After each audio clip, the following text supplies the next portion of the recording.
Bonjour et bienvenue à Lumière de la Parole, ici Dominique Lerouzès, prêtre de l'Église catholique de Québec. Alors je suis heureux de vous accueillir aujourd'hui pour, c'est le 6e dimanche de Pâques déjà. Et donc aujourd'hui, en ce 22 mai, alors mettons-nous dans la joie à l'écoute de l'Évangile de Jésus-Christ selon Saint Jean. En ce temps-là, Jésus disait à ses disciples, « Si quelqu'un m'aime, il gardera ma parole. Mon Père l'aimera, nous viendrons vers lui et chez lui, nous ferons une demeure. Celui qui ne m'aime pas ne garde pas mes paroles. Or, la parole que vous entendez n'est pas de moi, elle est du Père qui m'a envoyé. Je vous parle ainsi tant que je demeure avec vous, mais le Défenseur, l'Esprit Saint, que le Père enverra en mon nom, lui, vous enseignera tout. Il vous fera souvenir de tout ce que je vous ai dit. Je vous laisse la paix, je vous donne ma paix. Ce n'est pas à la manière du monde que je vous la donne. Que votre cœur ne soit pas bouleversé ni effrayé. Vous avez entendu ce que je vous ai dit. Je m'en vais et je reviens vers vous. Si vous m'aimiez, vous seriez dans la joie puisque je pars vers le Père, car le Père est plus grand que moi. Je vous ai dit ces choses maintenant avant qu'elles n'arrivent. Ainsi, lorsqu'elles arriveront, vous croirez. Acclamons la parole de Dieu. Louange à toi, Seigneur Jésus.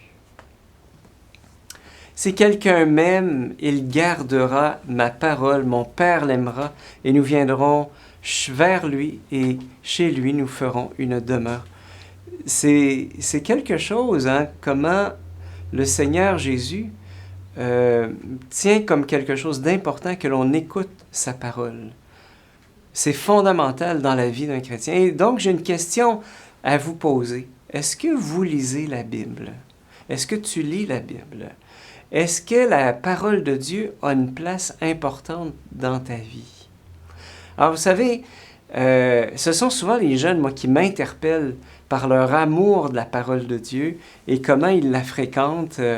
Je me souviens de Joël, un jeune converti, un jeune chrétien, ça fait pas longtemps, et il m'a raconté un jour, en tout cas il m'a raconté quelques épisodes où est-ce qu'il a découvert au fond la Bible, la parole de Dieu, comme une parole vivante.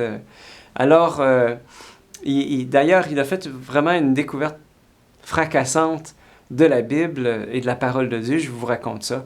Alors, il faut savoir d'abord, pour se mettre un petit peu dans la situation, que mon ami Joël, eh bien, il est en formation pour devenir pompier. Et donc, il y a à peu près 5 ans, alors il habitait Lévis, mais il est originaire de la ville de Saint-Apollinaire. Et donc, à cette époque-là, il était en discernement. Est-ce qu'il doit rester à Lévis ou bien retourner dans son village d'origine? C'est un peu le discernement, il y avait un petit peu d'anxiété par rapport à ça. Alors, un jour, il parlait au téléphone avec son ami Jean-Philippe. Alors, donc, qui lui aussi était un nouveau converti à la foi chrétienne. Alors, Joël partage à Jean-Philippe son dilemme. Est-ce que je dois rester à Lévis ou bien retourner à Saint-Apo? Alors, c'est là que Jean-Philippe lui dit, écoute, c'est simple, ouvre ta Bible au hasard, puis lis ce que, tu sais, tu pourras lire, peut-être que le Seigneur va te parler à travers ça. Alors, Joël ne connaissait pas ça, il dit, voyons donc, ça se peut pas, tu sais.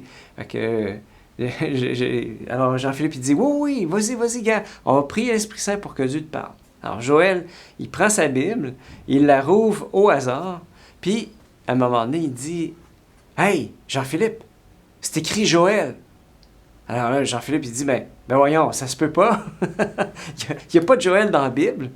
Alors, il faut savoir que Jean-Philippe ne savait pas qu'il y avait un livre du prophète Joël dans la Bible et que Joël était tombé par hasard, un hasard avec un grand D, sur le livre de Joël. Alors, donc, Joël, il dit, oui, je t'assure, c'est écrit mon nom dans la Bible.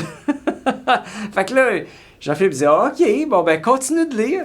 Alors, là, Joël, il continue de lire, puis il dit, Hey, Jean-Philippe, c'est écrit Lévis.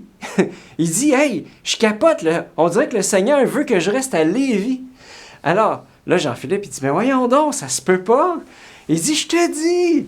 En fait, il faut savoir que dans le texte où il était tombé, soit dans le texte de la Bible, soit dans les commentaires, alors il était question de la tribu de Lévi, donc qui est une des 12 tribus d'Israël, que nos deux moineaux connaissaient pas, absolument pas du tout. Alors, quand Joël a vu qu'il était écrit Lévi, il était écrit la tribu de Lévi, mais dans sa tête, il a pensé à la ville de Lévi, et au fond, comme si le Seigneur lui disait, persévère, t'habites à Lévi, mais continue de vivre à Lévi. Alors, Joël, il prend la Bible, il la ferme brusquement, il dit, wow, c'est trop intense cette affaire-là. Alors, les deux, Jean-Philippe et Joël, ils vont rapporter ça. J'ai ri, je dis, wow! Parce que, bon, faut se le dire entre vous et moi, que c'est assez rare que le Seigneur, il parle aussi directement, mais aussi clairement. Mais là, à ce jour-là, c'est arrivé aussi vrai que ce que je vous raconte. Et donc, on a bien souri, on a bien ri, de voir, en fait, comment le Seigneur, il nous parle, quand il veut nous parler, il nous parle fortement, clairement, c'est limpide, voilà.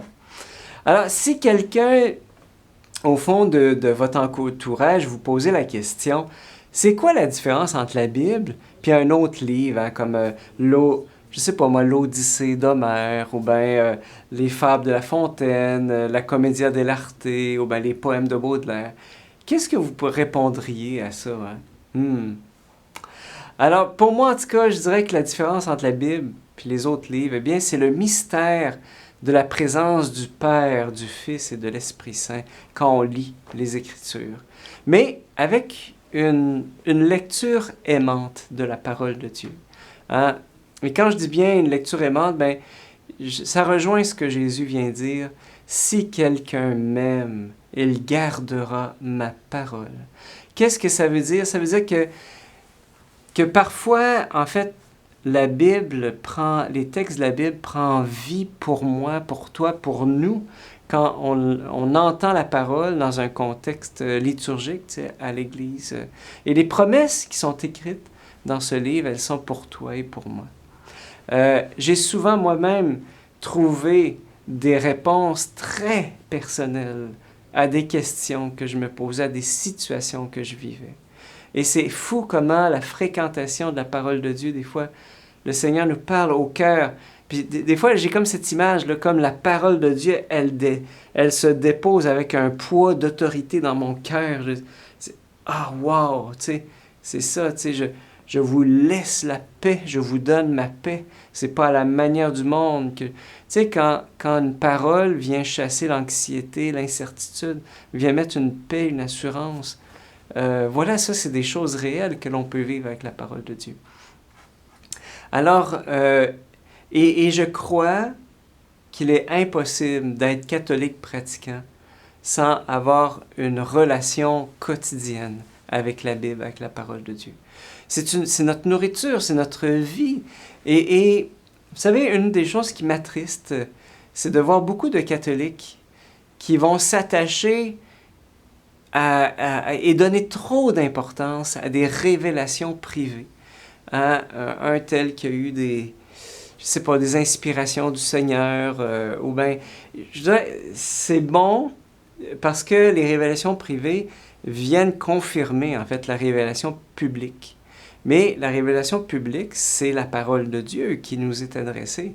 Et donc, la Bible sera toujours plus importante que toutes les révélations privées, toutes les apparitions qu'il y a eu dans le monde. Et quand je vois des catholiques qui sont trop attachés à des révélations privées, pour moi, ça me donne un peu l'impression d'un fast-food. Tu sais, le fast-food, c'est plus facile que la haute gastronomie, mais il faut garder, une relation vivante et quotidienne avec la parole, parce que c'est pas moi qui le dis, c'est Jésus lui-même. Et Jésus le dit clairement, celui qui ne m'aime pas ne garde pas mes paroles. Donc ça nous pose la question, au fond, de la lecture des Écritures dans notre vie. de me poser la question, voilà, si quelqu'un m'aime, il gardera ma parole, mon Père l'aimera, et nous viendrons vers lui, et chez lui, nous ferons une demeure. Alors, donc, pour moi, la différence entre la Bible et un autre livre, c'est qu'on ne peut pas avoir avec un autre livre une telle relation d'intimité.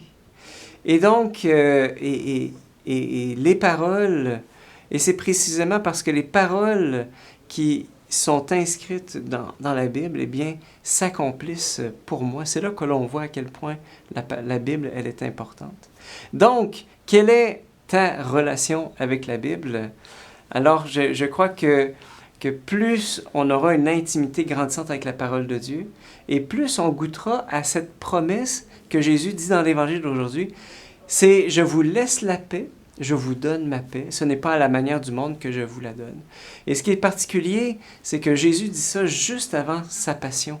Juste avant, il sait qu'il va mourir et pourtant il est dans une grande paix. Il dit « C'est ma paix que je vous laisse. » Et donc cette paix, je dirais que c'est une paix surnaturelle, une paix que l'on peut goûter même dans les épreuves, même quand on perd un être cher.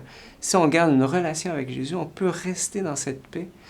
Voilà la paix de celui qui a tout sacrifié pour moi, qui a versé son sang pour moi, qui est mort et ressuscité pour moi.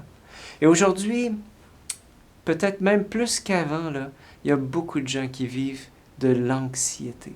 On vit beaucoup d'anxiété et parce qu'on se sent seul ou bien que on croit qu'il faut rendre des performances de fou là, pour juste survivre.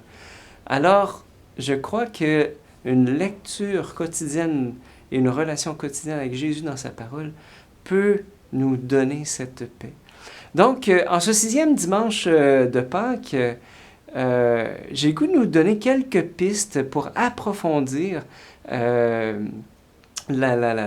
cette place de la Bible et de la parole de Dieu dans notre vie. Bon, qu'est-ce qui t'empêcherait de faire un petit coin de prière dans la maison où est-ce que la Bible, eh bien, elle est ouverte, exposée comme ça, dans un coin de la maison, soit dans une chambre ou carrément dans le salon, voilà, pour dire, tous les gens qui viennent voient que, ah, ben voilà, je suis chrétien. Alors, ça peut être une idée. Alors, pourquoi ne pas prendre un temps chaque jour, donc peut-être un petit 15 minutes, en invoquant l'Esprit Saint et lire, écouter, comme on fait là avec Lumière de la Parole, donc avec l'Évangile du jour. Donc, qu'est-ce que la parole vient me dire à moi aujourd'hui?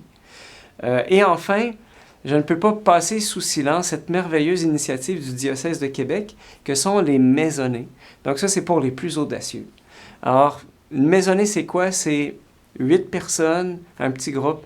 Où est-ce que là, à ce moment-là, on se partage, 8, 6, 10, peu importe, et on se partage à chaque semaine pour se partager sur l'Évangile de ce dimanche, par exemple, et de venir se partager les uns aux autres. Qu'est-ce que cette parole-là vient me dire? Qu'est-ce que Jésus vient me dire à travers cette parole-là?